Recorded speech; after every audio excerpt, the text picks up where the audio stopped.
So here's a few things I want everyone to know about the college mosaic painting. With your shapes, you have a couple different options for how to go about with the shapes. If you want to do these hard angled, rigid geometric shapes, you can do it that way. Usually, I kind of prefer these more cloud-like, bubbly shapes to them. But either way, these are both okay because they follow the shape of the shapes next to it. There's an equal amount of space between all the shapes. When I'm drawing these, once I have a shape drawn, then I kind of use that as the basis of where my next shape goes. So if I go something kind of like this,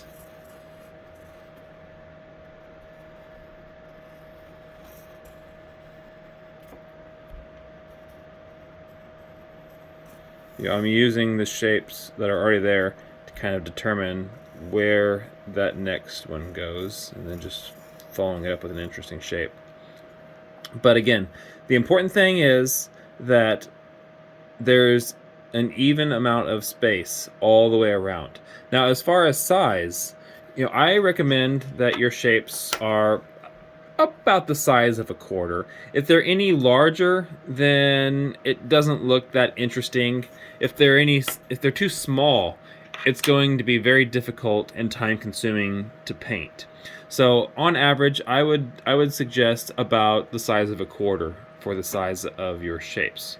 Now, a couple other things that I don't want to see is that you draw your shapes with no space in between them. So maybe I have something kind of like this, and my next shape is like that. So even though the shapes themselves are about the right size, they're an interesting shape, there is no space in between them. So this is not what I want. And also, if your shapes are just kind of random, that's not good either. Because within each of these, there is a very inconsistent amount of space in between. They don't really fit together like puzzle pieces, and that's kind of what we want with this. That consistency. So you're going to have your logo, your shapes are going to be drawn inside, outside. The entire page, everywhere, is made up of shapes. So when it comes time to paint them, in your set of supplies, you were to receive paints like this. Now, these paints are pretty cheap. There's not the greatest quality, but for this one project, it'll be enough to get the job done. Because all these little compartments are attached, you have to be really careful whenever you're opening them because you don't want to spill out all the other ones as you open them. Now, what I did notice earlier is they are pretty difficult to open. For some of these, they were really stuck, and I had to take something, whether it's the edge of a ruler or if you had a knife, and kind of get in there and pry those open. I had a lot better luck doing that than trying to, just pop the tops off of them. So once you have your paints, you want to make sure that you mix them up really good before you start painting. They'll be a little watery at the top. All of the pigments will be settled down at the bottom. So stir them up really good. Usually when I'm stirring, I'll use the non-brush end of my brush just because it's a little bit easier to clean. It makes for a good kind of stirring stick. So I'll stir those up, clean that off, and then start painting with my bristled end.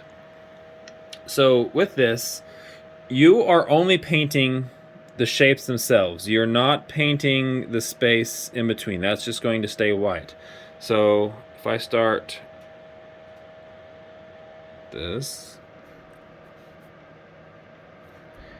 it's going to be very important that you are careful, stay within the lines of your shape.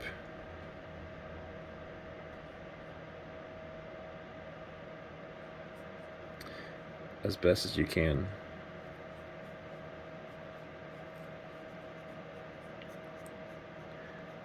And once I have my paint on there, I'm just going to try to even it out as best as I can, so it's not, you know, darker or lighter in some parts depending on how thick that paint is. But it's pretty much filling up the shape. Now, you will notice that with these sets of paints, there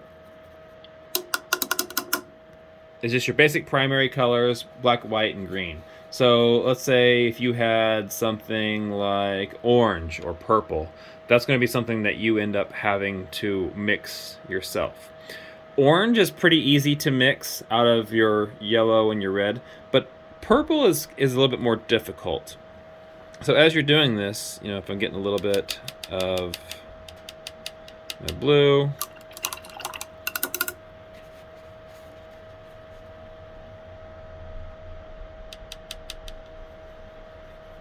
so blue and red make purple, but when you're mixing these paints just by themselves, it's going to be a very dark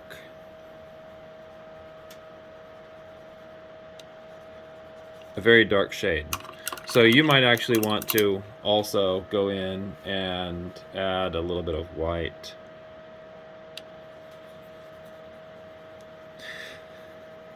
So if you have to mix a purple, you're not going to really get that really bright, vibrant purple like what it would be straight out of the tube, but it's going to be pretty close, at least, you know, usable for what we're doing. You know, it might be more of kind of a lavender. So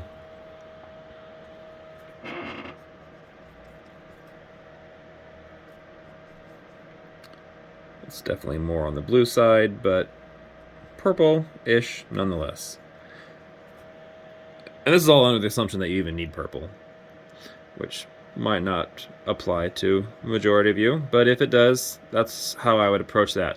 Same thing with orange, if you need it, or if you have brown, you can mix a little bit of, you can make some orange, add a little bit of blue to it. Brown's kind of a mixture of a bunch of different colors. If you have shapes that are white, I would like for you to paint them white. Don't just leave it the white of the paper, because after the paint dries, it is a slightly different shade than the white of the paper itself. So you will be able to notice a little bit of the difference between what's been painted white and what's just the white of the paper. So, like I said, once this paint dries, there's a slight change of shade to it. So the only thing that does not get painted is the space in between the shapes. Again, even if they're white, you paint everything. So hopefully that helps to explain how to go about your shapes.